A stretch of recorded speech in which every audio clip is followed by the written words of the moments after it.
pengalaman survive terbebas dari penyakit COVID setelah hampir 2 minggu menyerang beliau. Siapa beliau? Bagaimana ceritanya? Jangan kemana-mana. Jemput.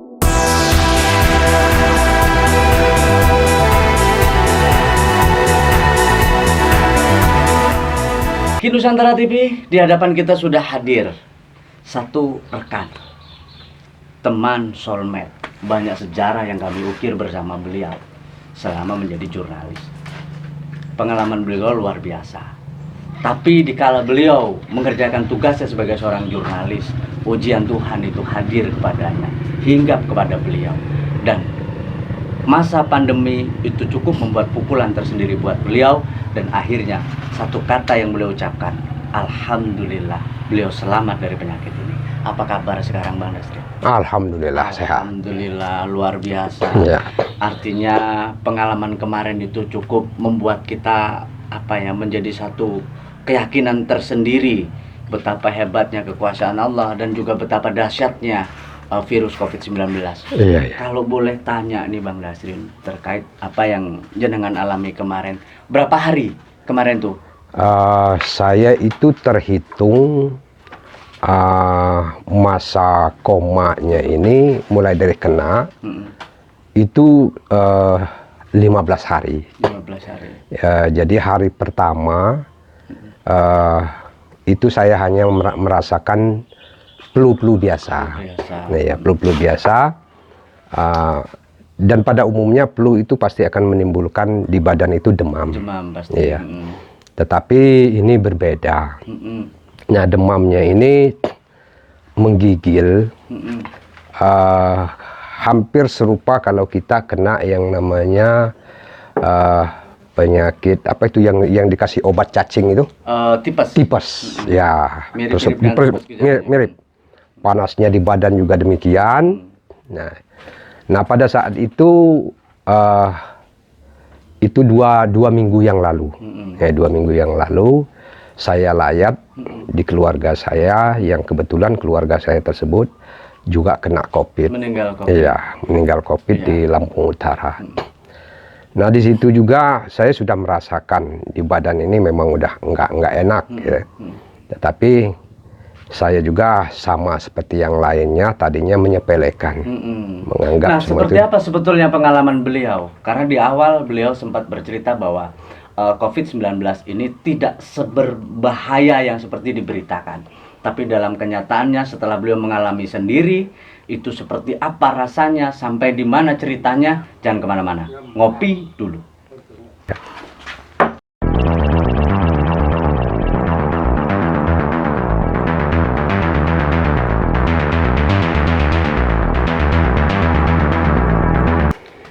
Bang Dasrin ini sebelum terkena virus COVID-19, beliau sempat takziah ke salah satu saudaranya, kakak beliau yang ada di Lampung Utara, Kota Bumi. Meninggal dengan positif COVID-19. Di pertengahan perjalanan, seminggu dari takziah, kemudian suaminya juga turut meninggal dari kakak beliau.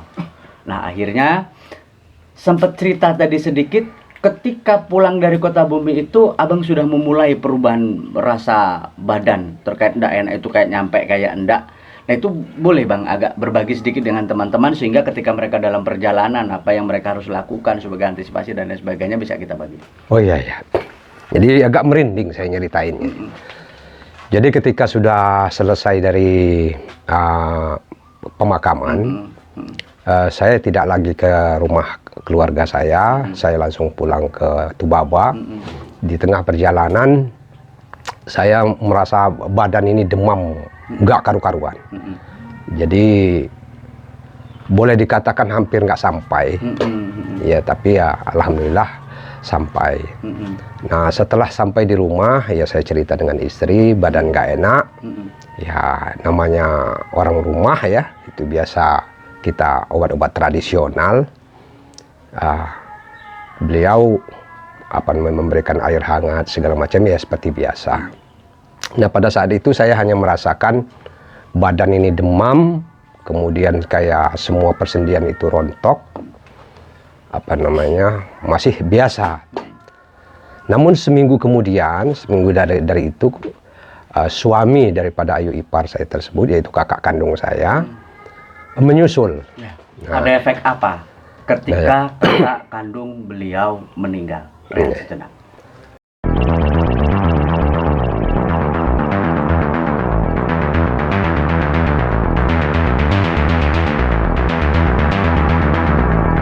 Sudah mulai ramai di jagat raya, mayanya adalah Anda. Masih bersama saya, host yang tidak berjasi. Hari ini kita kupas sampai dengan selesai. Sebetulnya apa yang menyebabkan Bang Dasri ini bisa survive, terbebas dari, sembuh dari COVID-19. Bang Dasrin, kemudian setelah 1 minggu jenengan mendengar kabar bahwa sang kakak turut menyusul akhirnya pulang ke rahmatullah.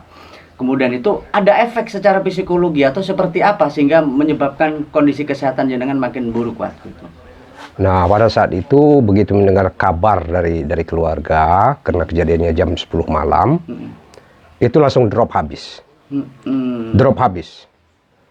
Badan ini drop habis, keringat dingin keluar, napas itu hanya tinggal dari dada ke atas. Ini paru-paru ini seperti berhenti memompa. Iya, seperti berhenti memompa. Ya, kemudian di dada ini sudah mulai membiru. Biru tampak biru di. Tampak, ya. Tampak. Jadi lebam. Terlalu panas di dalam. Iya. Ya mungkin itu artinya kekurangan oksigen atau bagaimana ya. Nah, pada saat itu saya sudah nggak ada harapan lagi, tetapi ya masih kesadaran saya masih ada. Cuman saya udah harapan saya untuk hidup itu kayaknya sudah hanya tinggal 2% lagi. Nah, pada saat itu yang bisa saya iniin hanyalah menangis, istighfar. Nah, kemudian malam itu juga anak dari kakak saya yang meninggal tersebut ngebel. Ya, minta Pak Su harus makan. Ya, untuk melawan ini COVID. Jadi jangan nggak dilawan. Ya, kalau diturutin mesti inilah kehendak dia. Betul. Nah ya, jadi harus makan. Kalau badan ini nggak makan bagaimana mau sehat? Ya, karena keponakan saya 2 yang ngebel seperti itu, akhirnya saya bangkit kembali. Saya paksakan makan. Ya, melihat semua makanan, jangankan mau dimakan, ngelihatnya aja benci. Ini nggak ada selera sama sekali. Nah, saya paksa makan itu sampai kayak mau muntah. Ya, timbul lagi ini, saya telan lagi. Akhir-akhirnya keringetan. Nah, keringat ini sudah beda. Tadinya keringat dingin, ini udah agak keringat panas. Nah, tetapi napas ini masih tetap. Iya. Nah, saya diminumkan oleh istri saya air hangat. Iya, air hangat, sekuat-kuatnya air hangat. Adalah 1 gelas. 1 gelas besar itu saya minum. Nah, di situ napas terasa mulai longgar. Ya, mulai longgar. Nah, kemudian belum ada keinginan apa-apa untuk makan. Jadi istri saya memberikan wedang jahe segala macam, yaitu hanya panas saja di badan. Iya. Namun yang saya rasakan, saya mulai agak ada tenaga, ada ini. Saya makan pisang Ambon. Pisang Ambon. Iya, pisang Ambon. Jadi pisang Ambon saya makan, terasa di badan ini dingin. Mulai kerasa dingin. Mulai kerasa mulai dingin. Tambah longgar. Ya, kemudian pagi saya ngerasa hidup. Ya, pagi saya ngerasa hidup. Nah, terus sama keluarga sudah dikirim obat, dikirim oksigen segala macam. Tetapi itu ya cukup membantu. Nah, namun yang saya rasakan betul hikmahnya adalah dari pisang Ambon tersebut. 2 hari dari saya memakan pisang Ambon tersebut berturut-turut setiap hari. Pada saat saya buang kotoran, itu ada 1 mangkok. Itu lendir. Lendir. Iya, lendir dia berupa kuning, hitam. Udah warna-warni. Udah warna-warni. Itu keluar.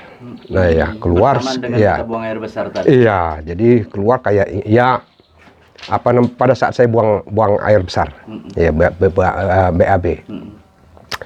Setelah itu keluar baru terasa hidup. Iya. Itu lebih enteng lagi. Enteng lagi. Iya. Semangatnya kemudian, langsung, semangatnya otomatis langsung. Tetapi bau nggak ada. Ya, aroma penciuman itu nggak ada. Tapi kalau yang namanya makan rasa ada, ya nggak pernah hilang itu. Itu memang nggak hilang. Nggak hilang, cuman nggak karu-karuan. Jadi kalau asin ya asin banget. Iya. Kalau gurih kelewat Kalau gurihnya. gurih ya kelewat gurih sampai pening. Nah seperti itu ininya. Ya jadi ya alhamdulillah saat ini saya sudah mulai berjalan 20 hari. Jadi sekarang ini sudah sehat. Tapi yang saya rasakan betul ininya di angka hari ke-15. Itu apa namanya angka puncaknya. Jadi saya minta dengan kawan-kawan sosialisasikan, bantu pemerintah menyampaikan apa namanya betapa berbahayanya daripada COVID-19 ini. Bantu pemerintah apa namanya, sampaikan kepada masyarakat agar mereka sadar. Oke, tapi dimanapun Anda berada, ini adalah salah satu pengalaman dari teman kita yang survive dari penyakit COVID-19. Kemudian bagaimana sebetulnya peran alat pelindung diri terkait APD ketika kita bepergian, ketika kita menjaga imun tubuh yang dilakukan Bang Dasrin selama pengalamannya mengalami COVID-19. Nah, terkait kesehatan Bang, itu seperti apa menurut jenengan perlakuannya dari sebelum jenengan terjangkit sampai dengan hari ini terjangkit terhadap protokol kesehatan seperti apa? Jadi hati-hati dengan yang namanya masker. Betul. Ya, jadi masker ini saya bukan kita larang ya. Tetapi penempatan pemakaiannya harus pas. Harus pasnya itu begini. Jadi kalau kita dalam keadaan lengang seperti kita ini nggak seberapa ramai, nggak seberapa ini tempat terbuka, nggak usah dipakai. Ya nggak apa-apa ya, sebab apa? Badan kita juga membutuhkan oksigen. Betul. Tapi kalau kita tutup, maka oksigen tersebut akan berkurang. Itu yang kedua kali. Yang kedua kali, ini yang saya rasakan dan yang saya alami. Orang yang sudah mulai terkena apa namanya COVID tersebut, ya kan, bila mana dia menggunakan masker tertutup sampai di sini, pada saat dia bernapas, maka udara yang kita keluarkan itu akan keluar melalui mata. Nah, jadi di mata juga timbul, mata kita jadi bengkak, pengaruh, dan juga timbul pedas. Nah, jadi itu dikurangi. Yang kedua kali, ya, yang ini juga nggak kalah pentingnya juga, hindarkan juga yang namanya minyak angin. Minyak angin dikasih di masker, nggak usah. Sebab awal mulanya saya kena dari situ. Ya, jadi nggak usah. Kalaupun ini ya dicium biasa. Yang lebih bagus itu ya mencium air panas. Uap air panas. Itu justru yang lebih baik. Ya, uap air panas itu yang lebih bagus.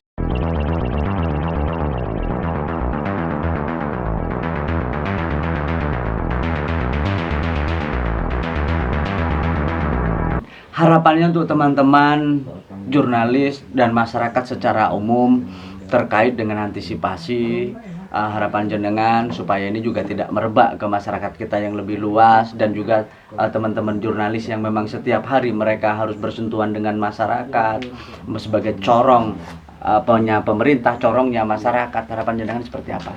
Ya, ini perlu minta tolong juga dengan kawan-kawan, sampaikan kepada masyarakat ya. Mari kita bantu pemerintah untuk memutuskan jaringan apa namanya COVID-19 ini dengan cara kita mengikuti instruksi-instruksi daripada pemerintah. Sebab apa ya kan?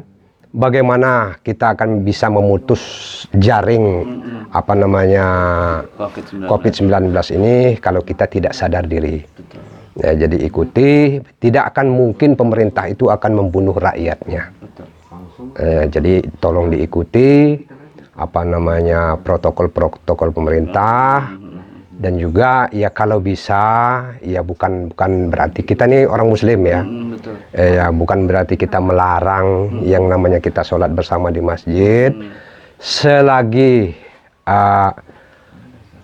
masa seperti ini, mari kita sama-sama antisipasi. Tetapi bukan berarti pula kita harus meninggalkan masjid, tidak seperti itu. Ya, kita sama-sama supaya jaring COVID-19 ini bisa selesai. Nah, supaya kalian tahu tidak ada artinya duit bila mana sudah kena. Nggak ada artinya sebuah kecantikan kalau kita sudah kena. Nggak ada kegagahan. Tidak ada kegagahan. Jadi ya tolong diikuti saran-saran daripada pemerintah. Oke. Ya. Terima kasih Bang Dasrin. Sekali lagi saya bilang selamat. Iya.